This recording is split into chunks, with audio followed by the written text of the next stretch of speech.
नमस्कार। आज हम सत्संग सुधा की शिक्षाओं पर बात करने वाले हैं। एक ऐसा रास्ता जो भीतर की शांति की ओर ले जाता है। सोचिए, एक ऐसी यात्रा जो हमें बाहर की दुनिया के शोर शराबे से दूर अपने अंदर की गहराई और स्थिरता तक ले जाए। तो चलिए इस सफर की शुरुआत करते हैं। ये जो बात है ना, यही इस पूरी चर्चा की जड़ है। सोचकर देखिए, हम एक ऐसे दौर में जी रहे हैं, साइंस और टेक्नोलॉजी का युग, जहां दुनिया सिमट गई है, दूरियां खत्म हो गई हैं। लेकिन दिलों की दूरी, वो तो और बढ़ गई है। अजीब बात है ना, बाहर से हम इतने जुड़े हुए हैं, पर अंदर से उतने ही अकेले। सवाल यही है कि इतनी तरक्की के बावजूद ये अंदरूनी खालीपन क्यों बढ़ता जा रहा है। तो फिर सवाल उठता है कि आखिर सच्ची शांति है कहाँ? अगर ये सब बाहरी चीजों में, इस भागदौड़ में नहीं है, तो फिर इसे ढूंढा कहाँ जाए? और यहीं से हमारी खोज बाहर से मुड़कर भीतर की तरफ शुरू होती है। तो सबसे पहले तो ये समझना जरूरी है कि ये जो बाहरी दुनिया है, ये हमें हमेशा वाली खुशी क्यों नहीं दे पाती। सत्संग सुधा इसे एक भ्रम बताती है, एक तरह की भूल भुलैया, जिसमें हम सब अक्सर खो जाते हैं। इसी भ्रम को माया कहा गया है। ये बिल्कुल वैसा ही है जैसे रेगिस्तान में कोई प्यासा इंसान दूर चमकता हुआ पानी देखे और उसकी तरफ भागे, लेकिन जब वो वहां पहुंचता है तो उसे क्या मिलता है? सिर्फ रेत। हम भी तो यही करते हैं। इस बदलती दुनिया की चीजों में परमानेंट खुशी खोजते रहते हैं और आखिर में हाथ कुछ नहीं लगता। अच्छा, हम इस दुनिया को कैसे महसूस करते हैं? अपनी 5 इंद्रियों से, है ना? रूप, रस, गंध, स्पर्श और शब्द। दिक्कत ये है कि इनसे जो खुशी मिलती है, वो हमें कभी पूरी तरह से संतुष्ट नहीं करती, बल्कि होता उल्टा है। हमारी इच्छाएं, हमारी तृष्णा और बढ़ जाती है, और ये एक ऐसा चक्कर बन जाता है जो कभी खत्म ही नहीं होता। तो ये तो साफ है कि जवाब बाहर नहीं है। तो फिर कहाँ है?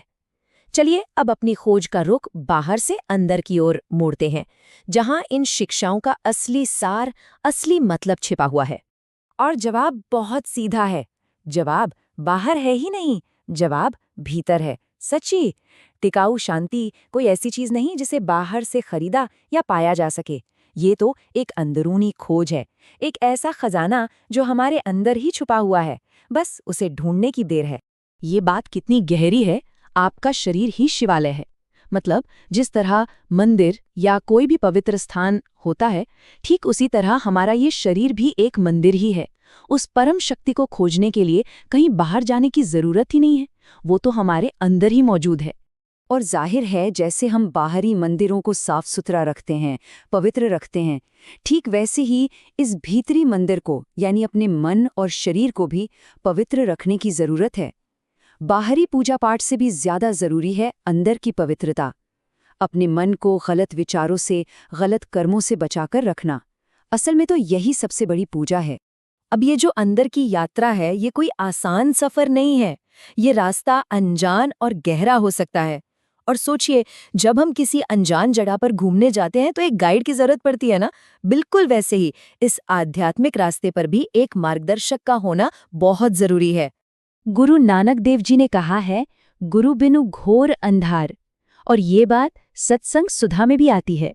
मतलब गुरु के बिना तो घना अंधेरा है। गुरु ही वो हैं जो हमारे अंदर के अज्ञान के अंधेरे को मिटाकर ज्ञान का प्रकाश लाते हैं। वही तो हमें अंदर का सही रास्ता दिखाते हैं। हाँ, पर यहाँ एक बात समझना बहुत जरूरी है।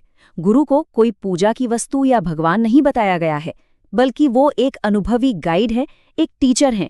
उनका काम है हमें इस अंदरूनी यात्रा का मैप देना, सही टेक्निक सिखाना, ताकि हम इस रास्ते पर भटक ना जाएं और अपनी मंजिल तक पहुंच सकें। तो चलिए अब बात करते हैं उस टेक्निक की, उस प्रैक्टिकल रास्ते की, जिस पर चलकर ये भीतरी यात्रा की जाती है। और वो रास्ता है ध्यान का, मेडिटेशन का। यही वो तरीका है जो हमें अपने अंदर की गहराइयों में ले जाता है। तो ध्यान की ये जो प्रक्रिया है, इसे 4 स्टेप्स में बताया गया है। ये एक तरह से हमें बाहर की मोटी चीजों से अंदर की बारीक चीजों की तरफ ले जाती है। देखिए, शुरुआत होती है मानस जप से, यानी मन ही मन में नाम का जाप करना।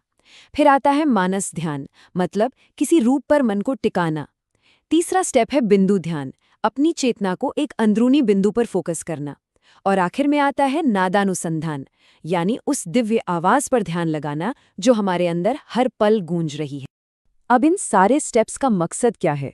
मकसद सिर्फ एक है, हमारे बिखरे हुए मन को समेटकर एक जगह लाना। हमारा मन तो हर वक्त हजारों चीजों में, हजारों दिशाओं में भागता रहता है ना?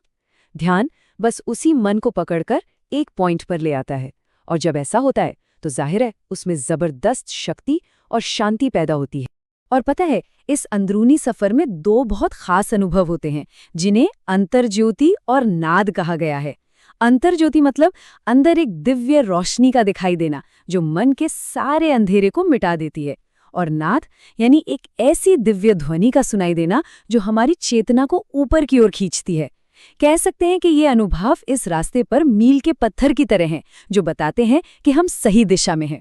तो सवाल ये है कि इस पूरी यात्रा का, इस सारी साधना का आखिरी मकसद क्या है? क्या सिर्फ थोड़ी देर की शांति पाना? नहीं, इसका लक्ष्य इससे कहीं ज्यादा बड़ा है। लक्ष्य है जीवन के परम सत्य को अनुभव करना, और उस अंतिम लक्ष्य को कहते हैं जीवन मुक्ति। इसका मतलब क्या है? इसका मतलब है इसी जीवन में जीते जी सारे दुखों से, सारे बंधनों से और जन्म मरण के चक्कर से पूरी तरह आजाद हो जाना। ये कोई मरने के बाद मिलने वाला इनाम नहीं है, बल्कि एक ऐसी अवस्था है जिसे इसी शरीर में रहते हुए पाया जा सकता है। और इसी बात पर जोर देते हुए संत कबीर ने कहा है, जीवित मुक्त सोई मुक्ता हो। मतलब असली मुक्ति तो वही है जो जीते जी मिल जाए। जो इंसान जीते जी आज़ाद हो गया वही असल में आज़ाद है। मुक्ति कोई भविष्य का वादा नहीं है, ये तो इसी पल का, वर्तमान का एक अनुभव है। तो आखिर में बस यही एक सवाल रह जाता है। देखिए, हमने बाहर की दुनिया में क्या कुछ नहीं खोज लिया, दूर दराज के ग्रहों से लेकर छोटे से छोटे परमाणु तक। पर क्या ये मुमकिन है कि असली और सबसे बड़ी खोज तो अभी भी बाकी है? क्या वो सबसे बड़ी खोज हमारे भीतर की ही खोज है?